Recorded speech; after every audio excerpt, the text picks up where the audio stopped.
हम कर रहे हैं वो है कंडेंस्ड आरआर वर्जन, जो समझना है समझाना है, ठीक है, ताकि जो मेन पॉइंट ऐसे बोलने हैं वो नहीं बोलेंगे। तो कंडेंस्ड का मीनिंग ये होगा, ठीक है, सो दैट जब मैं बाद में ऑडियो रिकॉर्ड करूँगा नीट के बाद, if I am taking a drop, ठीक है, तो वो मुझे काम लगेगा कि बाकी जो चीज़ें नहीं बोली उस पर सिर्फ रट्टा ही मारना था, बोलना ही था, या वो फटाफट 2.5x पे वीडियो देख लेना है, ठीक है। तो ये कंडेंस्ड एक्स में टाइम बचेगा अपना। तो वही अपने WHO क्लासिफिकेशन जो आता है, ठीक है, तो सपोज एक्यूट है, एक्यूट मतलब कि वही वेस्टिंग हो रही है मसल्स की, पूरा वेट कम हो रहा है, तो क्या होगा, वेट फॉर एज वाला वेट फॉर हाइट चार्ट आएगा, ठीक है। एक्यूट के अंदर वेस्ट फॉर हाइट चार्ट आएगा, ठीक है। वही एक्यूट माल न्यूट्रिशन मतलब लेस देन 3 मंथ, तो वही अंदर वेस्टिंग हो रहा है ना, तो चार्ट अपना वेट फॉर हाइट आएगा, ठीक है। और क्रॉनिक जो है तो मोर देन 3 मंथ है, तो स्टंटिंग, स्टंटिंग का मीनिंग ही क्रॉनिक होता है, ठीक है। तो लो हाइट है, स्टंट स्टंट करेगा ना, स्टंट करेगा, लो हाइट है, लो हाइट है, ठीक है, तो लो हाइट फॉर एज जो क्रॉनिक में होगा। तो यही है कि मॉडरेट और सीवियर, तो जो पहले वाला WHO ग्रोथ चार्ट था जिसके अंदर -2 सेंटाइल से कम था, which was corresponding to third percentile, ठीक है, -2, यहाँ पे ऐसा नहीं है, यहाँ पे सीवियर इज़ -3 से कम है, और -2 टू -3 इज़ मॉडरेट, ठीक है। तो याद रखना है वो डिफरेंस है, जैसे कि जो पेज में अपने लिखा है मैंने पहले के पेजेस में, ठीक है, ग्रोथ चार्ट में, तो वो ध्यान रखना है कि वहाँ पे short stature is less than third centile और less than -2 standard deviation, severe acute malnutrition is less than -3, ठीक है।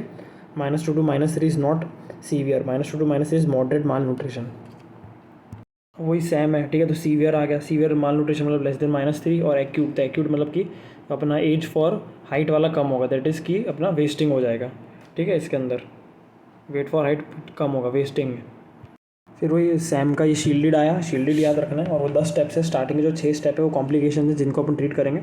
आयन पहले नहीं देते, ठीक है, स्टेबिलाइजेशन अपना फर्स्ट फेज़ है, ठीक है, जो यहाँ पे कॉम्प्लिकेशन मैनेज कर रहे हैं, डे 1 to 7 आएगा, ठीक है, डे 1 to 2 और डे 3 to 7 ऐसा है इसके अंदर, ठीक है। लाइक सपोज स्टार्टिंग के 2 दिन में अपने को बाकी के फर्स्ट सेकंड थर्ड स्टेप ठीक कर देना है, तो ये पूरा देखना है अपने को, ठीक है। और वो एक रेसोमाल आता है जो आजकल अपन देते हैं माल नरिस्ट के लिए, देखिए यहाँ पे अपन WHO का जो 245 वाला था वो नहीं देंगे, और वही 300 है, और याद रखना कि भाई ग्लूकोज 125 है, ज़्यादा है, सोडियम ज़्यादा है, क्यों, क्योंकि पता है अपने को कि जो सैम है उसके अंदर जो इलेक्ट्रोलाइट इम्बैलेंस है सोडियम ज़्यादा है, लेकिन पोटेशियम मैग्नीशियम कम है, तो वो K+ ज़्यादा होगा यहाँ पे, ठीक है, 40 है कंपेयर टू द रिड्यूस्ड वाले में 20 है, यहाँ पे 40 है, ठीक है। बस ये याद रखना है कि भाई स्टेबिलाइजेशन में कौन से आएगा, रिहैब में कौन सा आएगा, ठीक है। फॉर एग्जांपल कैचअप ग्रोथ पूरे टाइम चालू रहेगा, इलेक्ट्रोलाइट पूरे टाइम चालू रहेगा, ठीक है, लास्ट के 9 और 10 स्टेप सिर्फ रिहैब में आएगा। फिर वही डिस्चार्ज का जो क्राइटेरिया है, ठीक है, तो वही है कि वेट फॉर हाइट जो -2 स्टैंडर्ड डेविएशन से इक्वल या होना चाहिए, मतलब वही सीवियर के अंदर -3 पहुंच रहा था या उससे भी ख़राब था, ठीक है। तो अब धीरे धीरे कंडीशन इंप्रूव हो रही है, तो वो धीरे धीरे -2 पहुंचेगी, ठीक है, फिर -1 प्लस जो भी है, तो -2 से पहुंच गया, ठीक है, तो ये क्राइटेरिया में आता है।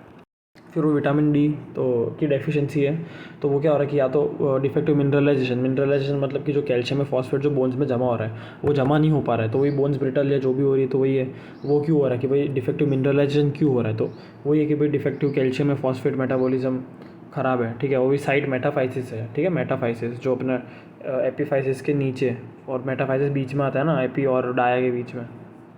वही चेस्ट में अपना कॉस्टोकॉन्ड्रल जॉइंट से इसकी फोटो देखनी है, बहुत मस्त है, कॉस्टोकॉन्ड्रल जॉइंट है तो वो वाइडन हो जाएंगे, ठीक है, तो उससे अपने को चेस्ट पे पूरा ये स्ट्रिंग ऑफ बीड्स अपीयरेंस दिखेगा या राउंडेड अपीयरेंस दिखेगा, और वहाँ कॉस्टोकॉन्ड्रल जॉइंट्स का वो वाइडनिंग या स्वेलिंग हो गई है, ठीक है, वहाँ पे तो वो जो दिख रहा है अपने को राउंडेड और स्ट्रिंग ऑफ बीड्स, ठीक है, ड्यू टू द वाइडनिंग या swelling of the costochondral joints, तो that is called as rachitic rosary, ठीक है।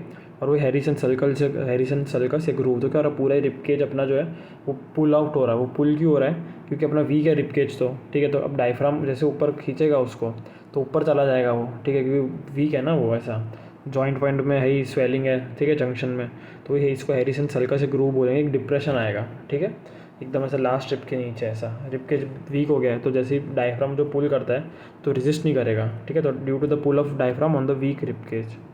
फिर वही वेरस और वेलगस, तो वेलगस लंबा नाम है तो लेटरल डेविएशन है, वेरस अंदर की तरफ, ठीक है, नोबिता को वेरस है, जैसे उसको सूसू नहीं, उसको वेलगस है, नोबिता को सूसू करने जाना तो कैसे वो करता है पैर, तो जीनू वेलगस या नॉक नीज, ठीक है, और बोइंग मतलब अंदर की तरफ बेंड कर रहा है, ठीक है, नी के बीच में तो डिफरेंस बढ़ रहा है, तो ये देख लेना है।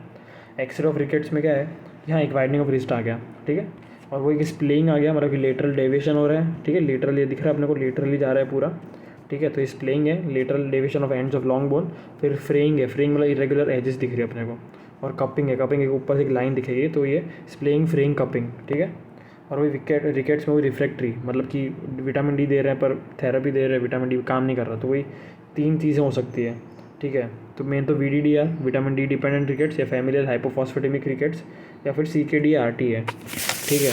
तो वही अभी इसका देखते क्या करना है। और ये इसका इनहेरिटेंस याद रखना है कि VDDR जो है वो अपना ऑटोसोमल रिसेसिव है, और जो फैमिलियल हाइपोफॉस्फेटेमिक है वो एक्स लिंक्ड डोमिनेंट है, जो बहुत कम होता है ना एक्स लिंक्ड डोमिनेंट, उसमें से रवि निमोनिक है, उसमें से एक अपना फैमिलियल हाइपोफॉस्फेटेमिक रिकेट्स है।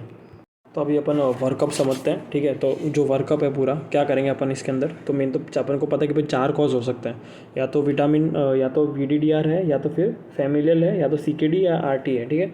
और कॉजेज़ क्या क्या है, तो suppose vitamin D metabolism impaired है तो अपने को VDDR होगा, तभी तो कि विटामिन डी डिपेंडेंट रिकेट्स है, मेटाबॉलिज्म को ठीक कर दिया तो VDDR भी ठीक हो जाएगा।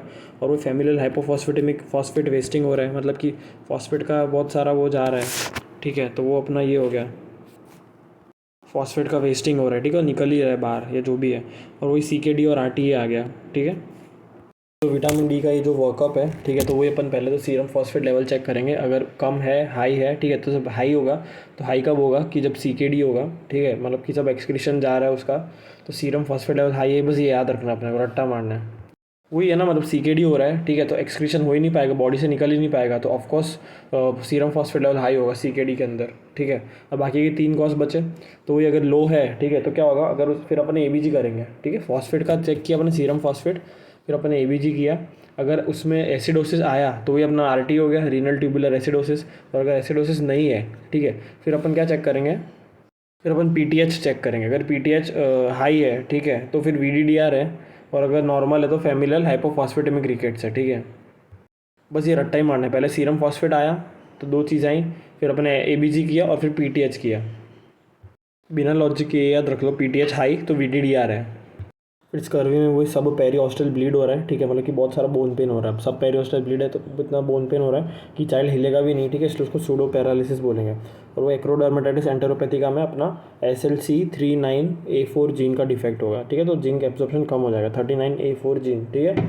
और बाइटॉट स्पॉट्स हो गया अपना greyish white प्लैक्स on the bulbar conjunctiva, ठीक है। Copper deficiency mimics curvy.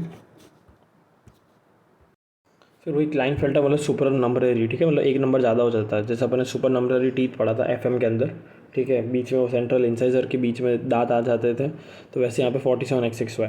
फिर वही अपन डाउन सिंड्रोम का जो इटियोलॉजी है, मतलब क्या होता है, सपोज एक्स शेप का जो होता है क्रोमोसोम, तो जो उसके इतने आर्म्स होता है ना, जो भी, तो एक आर्म गया मियोसिस के टाइम मेल गैमेट के पास, एक फीमेल गैमेट, नहीं ऐसा मेल फीमेल नहीं, बट ऐसा डिवाइड हो जाता है ना, ठीक है, तो उसको वो डिसजंक्शन बोलते हैं, मतलब मियोसिस के टाइम पे क्रोमोसोम आधा हो जाता है, 46 से 23 हो जाता है, ठीक है।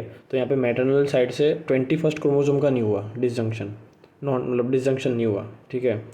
पहले वहाँ पे 46 का 46XX था, 46XY, तो 23X से 23X23Y होता था, ठीक है। तो यहाँ पे जो 21st क्रोमोसोम है, ठीक है, तो उसका मैटरनल मियोटिक नॉन डिसजंक्शन है।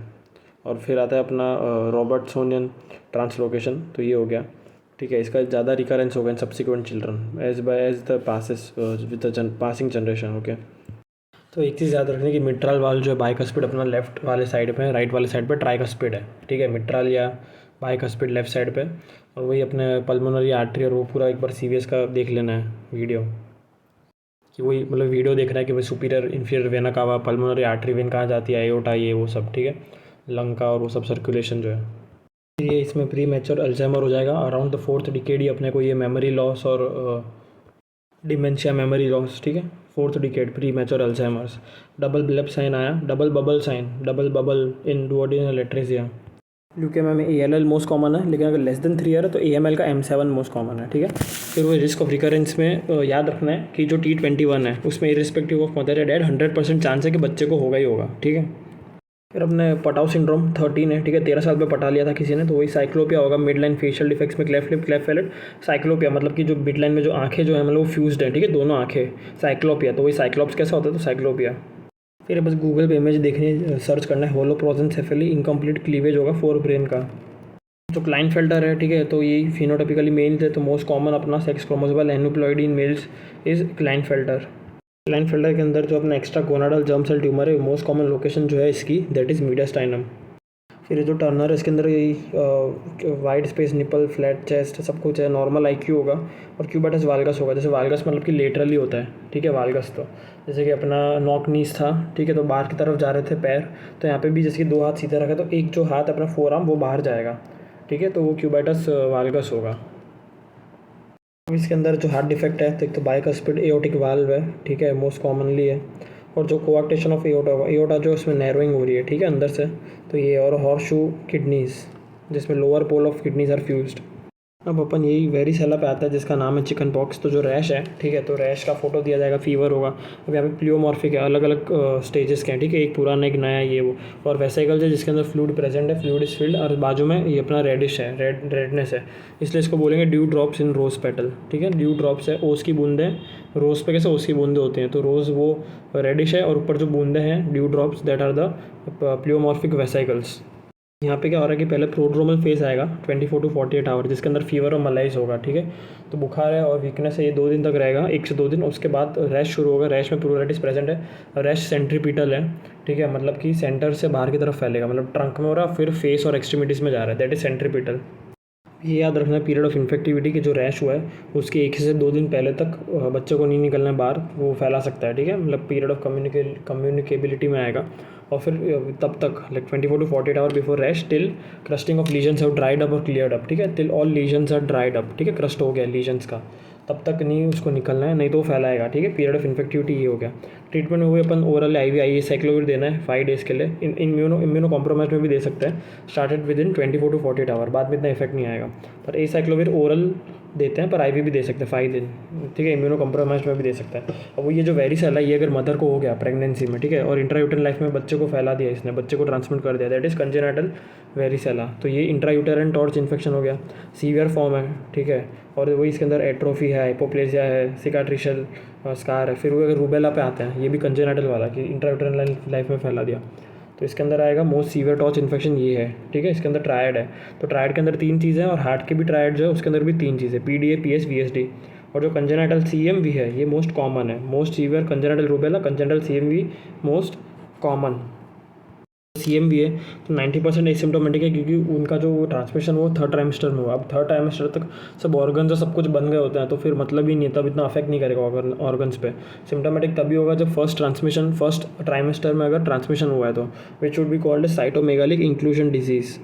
जो कंजेनिटल CMV है इसका रिस्क बहुत ज़्यादा हो जाएगा अगर प्राइमरी इन्फेक्शन हुआ है, ठीक है, ऑफ मदर को विद CMV ड्यूरिंग प्रेगनेंसी। सीधा प्राइमरी इन्फेक्शन ही हुआ है तो बच्चे में ट्रांसमिट होने का रिस्क बहुत ज़्यादा है, ठीक है। मतलब कंजेनिटल CMV के अंदर जो फर्स्ट ट्राइमेस्टर वाला या जो सिम्टोमेटिक है उसको कंजेनिटल इंक्लूजन डिजीज़ बोला अपन ने, sorry not congenital, cytomegalic inclusion disease, ठीक है। और अब क्लिनिकल फीचर्स जो हैं ये सब, ठीक है, ये सब इसके हैं कंजेनिटल CMV के, ठीक है। साइटोमेगालिक इंक्लूजन डिजीज़, HSM, कोरियोरेटिनाइटिस पेटिकी, माइक्रोकेफेली होगा। और वही MRI फाइंडिंग में ब्रेन में बहुत सही फाइंडिंग दिखती है कि पेरी वेंट्रिकुलर के बाजू में जो है around surrounding ventricles there would be periventricular calcification in the congenital CMV। फिर जो अपना SNHL है, ठीक है, तो इसमें एक कॉम्प्लिकेशन होता है कंजेनिटल CMV का SNHL। तो ये जो SNHL जो करा रहा है कंजेनिटल CMV, ठीक है, ये congenital CMV is the most common cause of non syndromic hearing loss, ठीक है, कुछ सिंड्रोम नहीं है अलग से, कोई नॉन सिंड्रोमिक हियरिंग लॉस। फिर एक चीज़ याद रखनी है, ये अकॉर्डिंग ये सेपरेट है फॉर दी SNHL। जो SNHL है, ठीक है, जो लॉन्ग टर्म में कॉम्प्लिकेशन है, तो ये अगर 2 बच्चे एक सेट ऑफ की सिम्टोमेटिक है, एसिम्टोमेटिक, तो जो सिम्टोमेटिक पेशेंट्स है, सिम्टोमेटिक इन्फेंट है जिसके अंदर लाइक सपोज कोई ऑर्गन इन्वॉल्वमेंट है और कुछ भी है, तो उसके अंदर SNHL का चांस ज़्यादा है, या उसके अंदर ज़्यादा कॉम्प्लिकेशन होंगे SNHL के कंपेयर टू कोई एसिम्टोमेटिक पेशेंट है, तो उसके अंदर इतना नहीं होगा, या कम चांस होगा, या कम उसका SNHL का कॉम्प्लिकेशन होगा, ठीक है। और वो जो लाइन थी पहले की, ठीक है, कि primary infection of mother with CMV, तो वही कि इसमें जो कंजेनिटल CMV इसके अंदर और भी होता है कि भाई सेकेंडरी इन्फेक्शन या रीएक्टिवेशन हो गया मम्मी को, ठीक है, CMV का, तो वो अलग है, उसके अंदर थोड़ा सीवियरिटी कम होती है या हाई रिस्क कम होता है। यहाँ पे हाई रिस्क है, ठीक है, क्योंकि प्राइमरी इन्फेक्शन मम्मी को उसी टाइम पे CMV पहली बार लगा है, ठीक है। इन्वेस्टिगेशन में वायरल आइसोलेशन में अपन हमेशा ब्लड सैंपल लेते हैं, लेकिन CMV में याद रखना है कि यूरिन लेंगे, ठीक है, CMV में। और वही PCR है, और सीरोलॉजी में भी कौन सा, तो IgM एंटीबॉडी। और फिर वो जो टॉक्सोप्लाज्मोसिस है, अभी अपन ने CMV पढ़ा, साइटोमेगालो वायरस, ठीक है, साइटोमेगालिक इंक्लूजन डिजीज़, वो सब आया। अब जो CMV वाला जो है कंजेनिटल CMV, उसके साथ साथ ही थोड़े थोड़े सिम्टम्स मिलते हैं कंजेनिटल टॉक्सोप्लाज्मोसिस में भी, ठीक है, जैसे कि यही अपना SNHL, कोरियोरेटिनाइटिस, माइक्रोकेफेली, ठीक है, ये हो गया। याद रखना CMV के साथ पेरीवेंट्रिकुलर है कैल्सिफिकेशन, कंजेनिटल टॉक्सोप्लाज्मोसिस में नहीं है। कोरियोरेटिनाइटिस सर्च करना अलग से यूट्यूब या गूगल पे।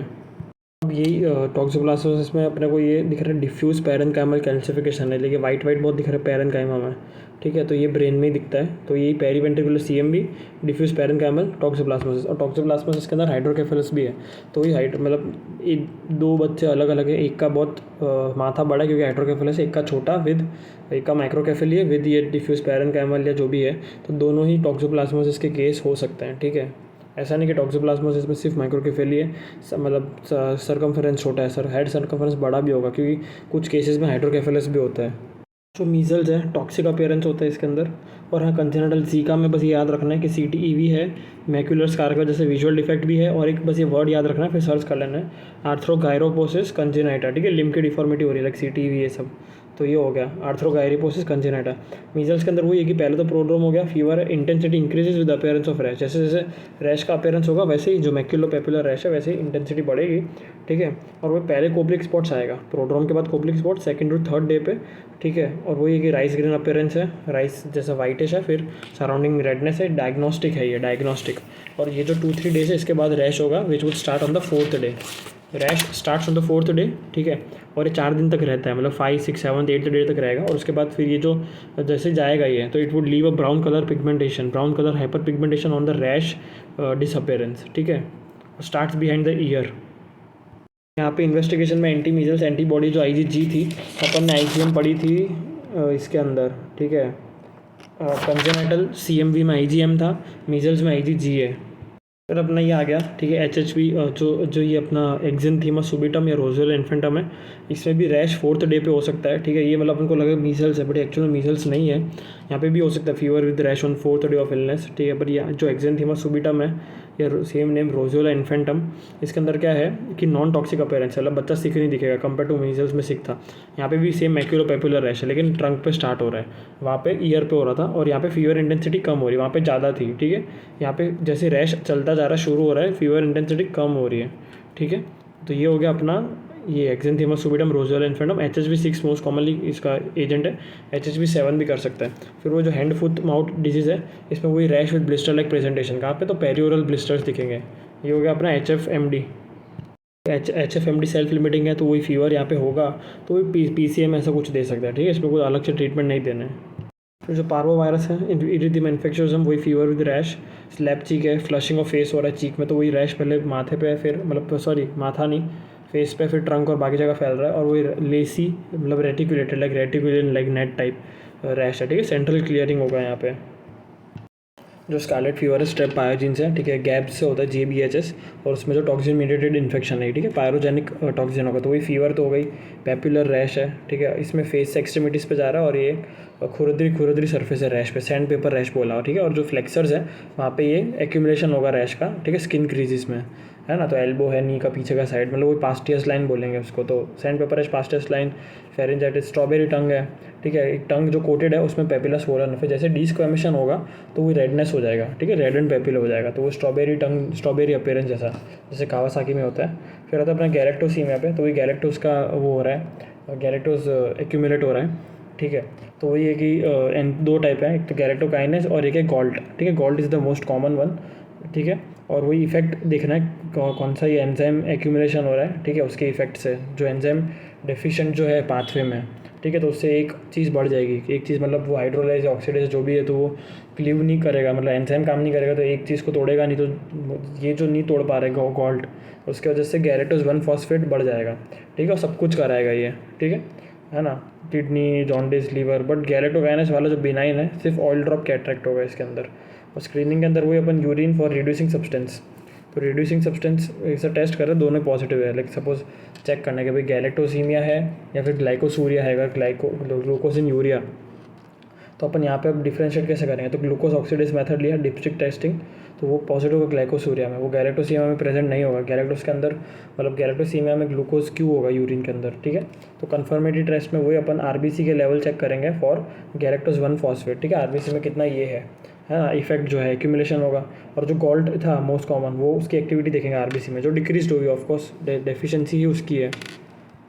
जो गैलेक्टोसीमिया है, ठीक है, तो वही होता है कि लैक्टोज होता है अपने ब्रेस्ट मिल्क में, वही लैक्टोज बन के उसका कुछ तो नेक्स्ट फॉर्म गैलेक्टोस होता है, तो वही गैलेक्टोसीमिया एक्यूमुलेशन हो रहा है ऑलरेडी, क्योंकि एंजाइम ही डेफिशिएंट है। तो अपन ब्रेस्ट फीडिंग दे रहे हैं तो और लैक्टोज बन रहा है और गैलेक्टोस बन रहा है, ठीक है, तो इसलिए कॉन्ट्राइंडिकेटेड है, ठीक है। लैक्टोज फ्री फार्मूला या सोय बेस्ड फीड्स देना है अपने को। फिर आता है अपने GSD, ग्लाइकोजन स्टोरेज डिसऑर्डर, ठीक है। तो लीवर और मसल दो टाइप के होता है। लीवर GSD मोर कॉमन है, जिसके अंदर most common type 1A von Gierke's disease, और जो टाइप 5 है, ठीक है, मसल्स के अंदर टाइप 5 है मैकआर्डल, ठीक है। तो लीवर GSD से सबसे most common type 1A von Gierke, और मसल में टाइप 5 मैकआर्डल। और वही जो वॉन गियर के उसके अंदर ग्लूकोज 6 फॉस्फेटेस की कमी हो गई, ठीक है, यहाँ पे ग्लूकोज कम है। अब लाइक सपोज अभी फास्टिंग स्टेट होता है तो ग्लाइकोजन को ग्लूकोज में बनना ही पड़ेगा, ठीक है, पर अब ग्लूकोज बन ही नहीं रहा, ठीक है, तो वही हमेशा रिकरेंट फास्टिंग हाइपोग्लाइसीमिया होगा, ठीक है। यहाँ पे क्या हो रहा है कि वही ग्लूकोज तो बन नहीं रहा, क्योंकि ग्लूकोज 6 फॉस्फेट डेफिशिएंसी है, ग्लूकोज 6 फॉस्फेटेस की डेफिशिएंसी है, ठीक है। और अब इसलिए फिर ग्लूकोज ही नहीं बन रहा, तो हमेशा ऐसे ही होगा जैसे कि भाई फास्टिंग हाइपोग्लाइसीमिया हो रहा है रिकरेंट, ठीक है। और वो हिपेटोमेगली हो रहा है due to accumulation of galactose, doll like facies, ठीक है, पफिंग दिख रही है अपने को, गैलेक्टोज भी बढ़ रहा है बॉडी में, ग्लूकोज बन नहीं रहा है। फिर वही फ्रीक्वेंट फीडिंग देनी पड़ेगी टू मेंटेन यूग्लाइसीमिया, क्योंकि वही फास्टिंग हो रहा था, ठीक है। और अगर uncooked starch corn starch supplement लेंगे ताकि स्लो रिलीज होता रहे ग्लूकोज का, ठीक है, अनकुक्ड कॉर्न स्टार्च सप्लीमेंट। तो यही है कि या तो अपन फिर ओवरनाइट ट्यूब फीडिंग दे सकते हैं, ठीक है, रात को भी देना पड़ेगा ताकि वही फास्टिंग हाइपोग्लाइसीमिया ना हो। फिर जो अनकुक्ड कॉर्न स्टार्च दे रहे हैं अपन, ठीक है, तो ताकि वो स्लो रिलीज करता रहेगा ग्लूकोज को। और एक हो गया, लेकिन बाद के केसेस में आया, एडवांस्ड केसेस में आ गया, ठीक है, तो वो ऑर्थोट्रॉपिक लीवर ट्रांसप्लांट। फिर वो मैकआर्डल डिजीज़ है, तो वो मसल फॉस्फोराइलेज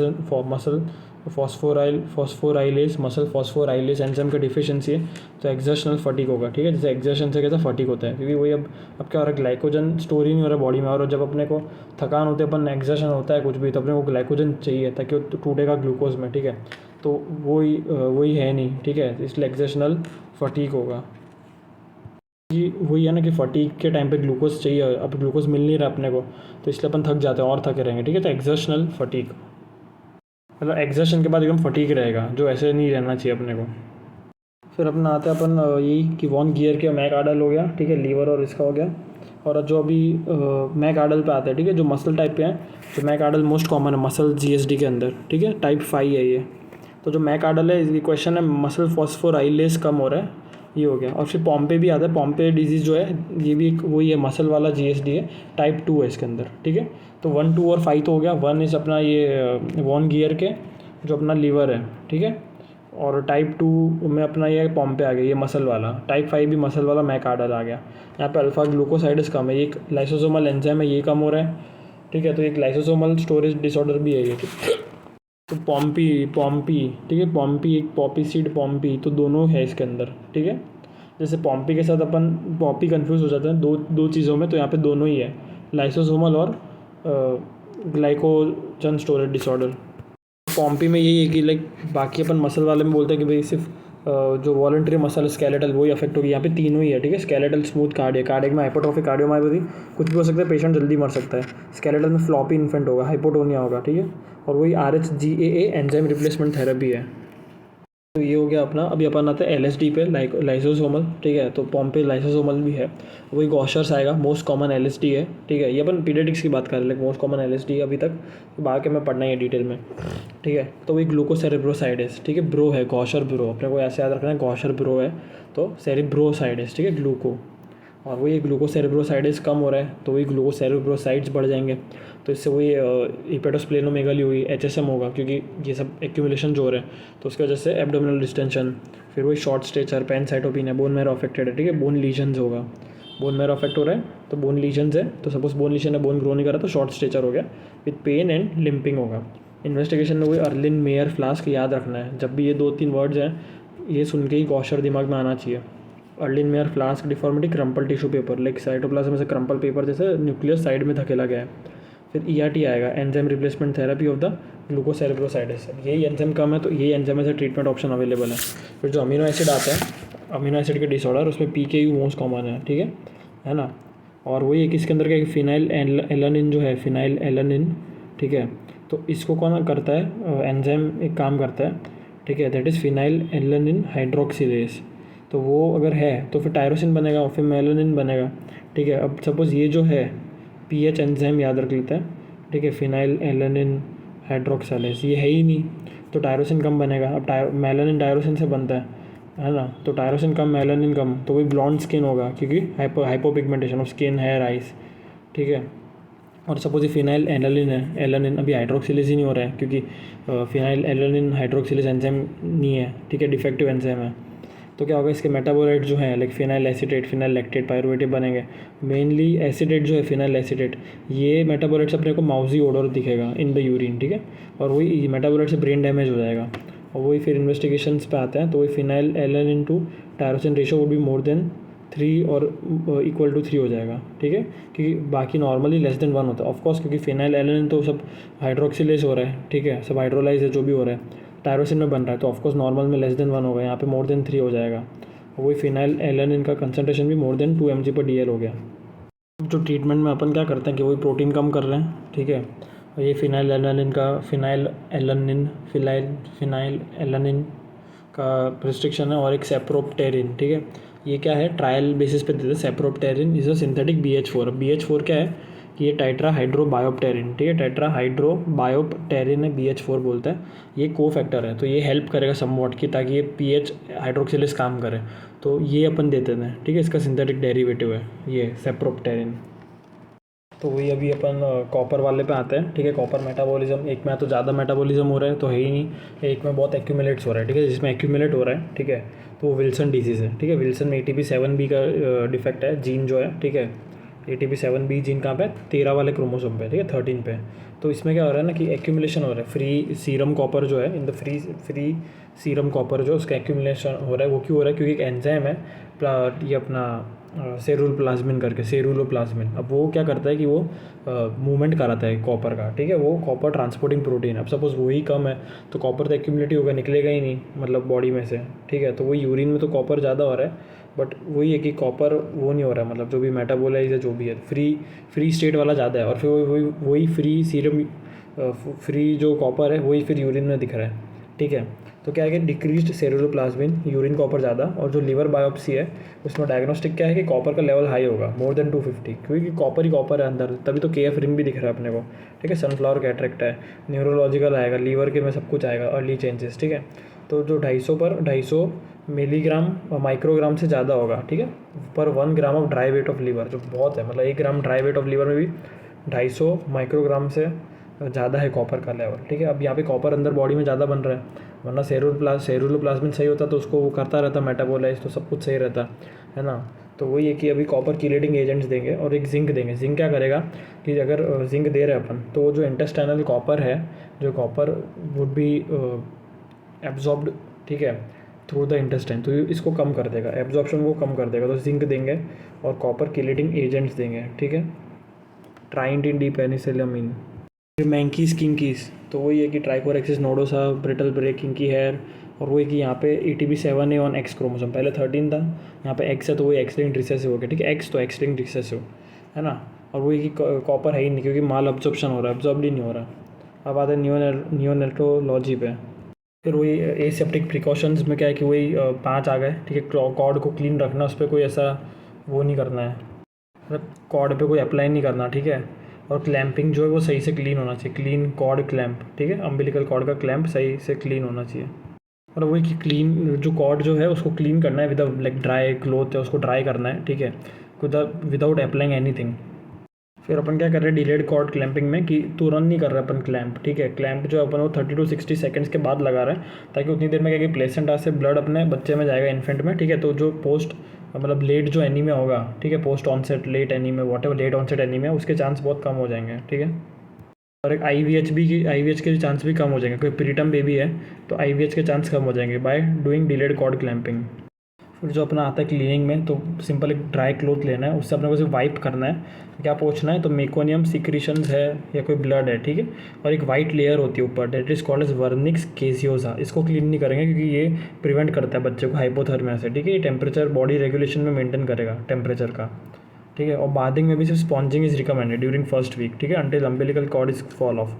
लेकिन बाथिंग भी रोज़ नहीं करना, नहीं तो वो चांस बढ़ा देगा उसका हाइपोथर्मिया का, और ये भी 24 घंटे बाद स्पॉन्जिंग ही करनी है फर्स्ट डे तक, ठीक है, जब तक अम्बिलिकल कॉर्ड फॉल्स ऑफ, ऐसा लिखा है क्वेश्चन में।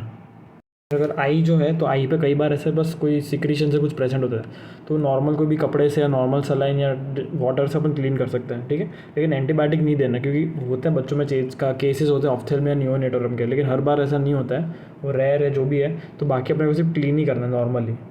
फिर वो कंगारू मदर केयर जो है, याद रखना हमेशा स्टेबल बेबीज़ के लिए होगा, ठीक है, क्योंकि अनस्टेबल तो ऑफकोर्स आईसीयू में होगा या कहीं भी होगा, ठीक है। तो ये सिर्फ स्टेबल या प्रीटर्म और एलबीडब्ल्यू, ठीक है। तो अनस्टेबल नहीं, लेकिन प्रीटर्म एलबीडब्ल्यू के लिए कर सकते हैं। वो भी वर्टिकल अपराइट फ्रॉग लेग, ठीक है, फ्लेक्स्ड होगा, और हेड को अलग से कवर करना है, क्योंकि वो इसका बॉडी सर्फेस एरिया ज़्यादा है तो हीट लॉस ज़्यादा होगा, ठीक है। एक्सक्लूसिव ब्रेस्ट फीडिंग है इसके अंदर। तो ये प्रिवेंशन है ना, हीमोडायनामिकली स्टेबल बेबी के अंदर केएमसी आता है।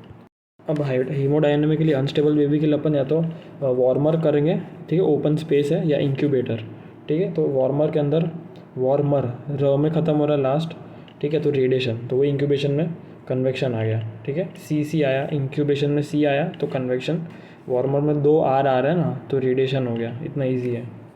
फिर आता है अपना weight classification according to the gestational age. भाई जितना जेस्टेशनल एज है, like pre term, term, post term, उस टाइम पे उसका जितना वेट है, ठीक है, तो वो अप्रोप्रिएट है कि नहीं जेस्टेशनल एज के लिए। 3 क्राइटेरिया है, तो AGA, LGA और SGA, ठीक है।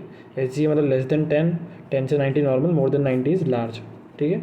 तो वही है, ये परसेंटाइल्स लगे हुए हैं सब, ठीक है। 90, 10, लेस देन 10, 10 to 90 नॉर्मल आ गया, ठीक है। अब इसमें सब लिख रखा है, ठीक है। लाइक LBW का वो जो है 1500 से 2500 LBW होता है। फिर वही 1000 से 1500 वेरी लो बर्थ होता है, लो बर्थ वेट बेबी, और लेस देन 1000 इज़ अपना ये होता है extremely low birth weight baby होता है, ठीक है। और वही इसके अंदर जैसे कि लिखा है कि सपोज़ अगर ये है प्री टर्म है, तो प्री टर्म के अंदर किसी का वेट है तो क्या ये है, मतलब ये सब देखना है अपने को कौन से परसेंटाइल पे आता है। 10 to 90 इज़ नॉर्मल। एक चीज़ आएगा IUGR, ठीक है, तो जिसमें इंट्रा यूट्राइन में ग्रोथ रिस्ट्रिक्शन हो रहा है, ठीक है। तो ये इसमें सब SGA प्लस वेस्टिंग होगा। वेस्टिंग होगा मतलब कि लूज स्किन फोल्ड्स होगा। एक चीज़ याद रखनी, every SGA baby is not IUGR। वो कॉन्स्टिट्यूशनली भी स्मॉल हो सकता है, उसका वेट ही कॉन्स्टिट्यूशनली स्मॉल है, ठीक है। कोई 40 किलो के कपल है, उसको बच्चा पैदा हो गया तो वो SGA है, उसको माना, तो पर वो कॉन्स्टिट्यूशनली स्मॉल है, उसको कोई ऐसा कोई रिस्ट्रिक्शन नहीं है। यहाँ पे IUGR में SGA प्लस वेस्टिंग है, और भी चीज़ें होंगी इसके अंदर, ठीक है। और वो याद रखना कि लेस देन 2 है तो अच्छा है, मतलब कि asymmetrical is good one compare two symmetrical one, इतना याद रखना है, ठीक है। और ये जो वेस्टिंग का साइन है ये, ठीक है, कि लूज स्किन फोल्ड जो है कहीं भी एक्सिला में, ये दैट इंडिकेट्स वेस्टिंग। ये जो है, ठीक है, एसिमेट्रिकल मतलब मैटरनल कॉज है। सपोज मैटरनल मम्मी बहुत कम न्यूट्रिशन ले रही है, ठीक है, तो बच्चों को कम न्यूट्रिशन जा रहा है, तो उससे क्या होगा कि जितना भी वो जिसको न्यूट्रिशन चाहिए वो सब हेड पे पहुंचा देगा, बच्चा अपना हेड पे पहुंचा देगा। तो हेड साइज़ तो नॉर्मल होगा, तो वही पॉन्डेरल इंडेक्स इसलिए लेस देन तो 2 है, बट हेड इज़ नॉर्मल, तो अच्छी बात है। सिमेट्रिकल में वही जेनेटिक एनोमलीज है, तो हेड साइज़ कम हो जाएगा, मतलब सब कुछ नॉर्मली प्रोपोर्शनेट है। जो ख़राब है, ठीक है, मतलब कि सब कुछ ख़राब है, सब कुछ पॉन्डेरल मोर देन 2 है, सिमेट्रिकल IUGR, जेनेटिक एनोमलीज। और पॉन्डेरल इंडेक्स का फॉर्मूला याद रखना है। जो इन्फेंट ऑफ डायबिटिक मदर है, तो वही क्या है कि हाइपर इंसुलिनेमिया होगा, ठीक है। वही डायबिटीज़ मतलब मदर में इंसुलिन ज़्यादा है, तो insulin is like good for growth, ठीक है। तो वही बच्चे में बहुत ज़्यादा ही इंसुलिन है, तो देयरफॉर वो मतलब LGA वाला बेबी होगा, ठीक है। मैक्रोसोमिया होगा उसके अंदर, है ना, और उसके अंदर इंसुलिन भी ज़्यादा था, हाइपर ग्लाइसेमिया भी होगा बच्चे को, और LG होगा, ठीक है। ब्लड ग्लूकोज वो भी less than 45, less than 54 Sam के लिए होता है, यहाँ पे लेस देन 45 है। फिर ये जो फाइंडिंग्स हो रही है, ठीक है, बच्चे में जो LGA और हाइपोग्लाइसीमिया, ये सिर्फ ओवर्ट डायबिटिक मदर में होगा, मतलब कि जिनको प्राइमरी डायबिटीज़ है, लाइक ऐसा मतलब जेस्टेशनल डायबिटीज़ नहीं है, ठीक है। ओवर्ट जो है पहले से भी थी उनको, ठीक है, प्रेगनेंसी के पहले, जिनको प्रेगनेंसी के टाइम डिटेक्ट हुई, that is the gestational diabetes, उनके अंदर ये सब चीज़ें नहीं दिखेंगे अपने को, ठीक है ना। वो जो बच्चा है, ठीक है, जो पैदा हुआ है to the mother of over diabetes, उसके अंदर अगर सिंगल मोस्ट कॉमन एक डिफेक्ट पूछा, एक ही अगर सिंगल, तो वो VSD मोस्ट कॉमन है, ठीक है, अमंग द कंजेनिटल एनोमलीज, ठीक है, in infant born to over diabetes. VSD is the single alone most common anomaly, ठीक है, VSD।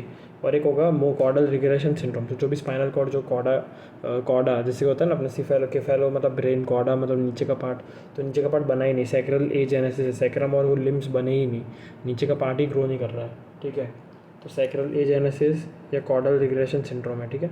और RR देखना है सेरिबेलम का जब भी टाइम मिलेगा बाद में, ठीक है, उसमें ये पूरा फोटो दे रखा है कॉर्डल रिग्रेशन का, सैक्रल एजेनेसिस का।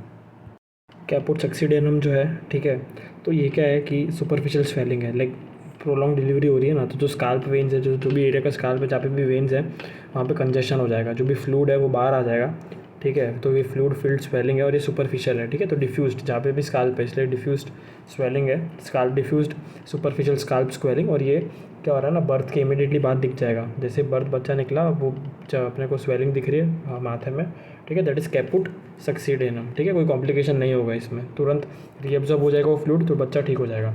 अब जो कीफेल हेमाटोमा आता है तो वो ट्रॉमा की वजह से, फोर्सेप्स से कोई भी इंस्ट्रूमेंटल डिलीवरी है, यहाँ पे ब्लड है सब पेरियोस्टल में, ठीक है। तो डीप है, लोकलाइज्ड है, ये काफ़ी दिन तक रहेगा। हीम ब्रेकडाउन होगा तो जॉन्डिस होगा, लीनर स्कल फ्रैक्चर दिख सकता है, और ये अपेयरेंस भी लेट है इसका, ठीक है, और डीप और लोकलाइज्ड है। जो एसिमेट्रिक टोनिक ये जो है ATNR एसिमेट्रिक टोनिक नेक रिफ्लेक्स, तो जब हेड टर्न कर रहा है बेबी, जिस साइड पे भी हेड टर्न कर रहा है, सेम साइड पे एक्सटेंशन, अपोजिट साइड पे फ्लेक्शन है, that is ipsilateral flexion, sorry ipsilateral extension and contralaterally flexion. ये सेम अपने को सेम जो है ये IL और CL में जो चीज़ हो रही है, ठीक है। लाइक IL में एक्सटेंशन हो रहा है और CL में फ्लेक्शन हो रहा है, तो अपने को ये बोथ लेग्स में और हैंड्स में भी दिखेगा, ठीक है। वही अब न्यूनेटल रिससिटेशन पे आता है, TABC करना है पहले, ठीक है। स्टेप्स में आ जाता है अपना वही टेम्परेचर सक्शन करना है पहले नोज़ का अगर नेसेसरी है तो ही, ठीक है। फिर ब्रीदिंग आ गया, टेक्टाइल स्टिमुलेशन, अगर कोई रिस्पॉन्स नहीं तो हार्ट रेट चेक करना है, normal is 120 to 160, less than 100 है तो वही अपन PPV देंगे, ठीक है, पॉजिटिव प्रेशर वेंटिलेशन। तो उसके अंदर वही इन्वेजिव वाला नहीं देंगे, दैट इज़ एंडोट्रैकियल ट्यूब, अपन को नॉन इन्वेजिव देना है पहले, that is bag and mask ventilation, ठीक है। तो उसके अंदर भी लाइक O2 कंसनट्रेशन कैसे स्टार्ट करेंगे अपन, तो लाइक अगर कोई भी टर्म बेबी है या फिर प्रीटर्म है भी, लेकिन मोर देन 35 वीक्स या इक्वल टू 35 वीक्स, तो अपन को रूम एयर ही देना है। अब सपोज प्रीटर्म है, बट प्रीटर्म मतलब लेस देन 34, तो जो 35 to 37 38 जो भी है प्रीटर्म वाला, ठीक है, 35 टू जो भी रेंज है प्रीटर्म से टर्म का, तो उसके अंदर भी रूम एयर ही देंगे, ठीक है। मतलब प्रीटर्म बेबीज में भी रूम एयर दे सकते हैं 21% O2, लेकिन मोर देन 35 या इक्वल टू 35 वीक्स होना चाहिए, less than 34 is 21 to 30% O2। एक क्वेश्चन है कि what is the sensitive indicator to response to PPV, ठीक है, कि भाई PPV अपन दे रहे हैं तो सही से काम कर रहा है वो, ठीक है। तो वही it is heart rate more than 100, तो वही जब हार्ट रेट लेस देन 100 है तभी तो अपने PPV स्टार्ट किया था, बैग एंड मास्क जो भी रूम है 21 to 30%, ठीक है। तो अगर हार्ट रेट बढ़ी गया तो that is a sensitive indicator, ठीक है, कि बच्चे को रिस्पॉन्स अच्छा दे रहा है।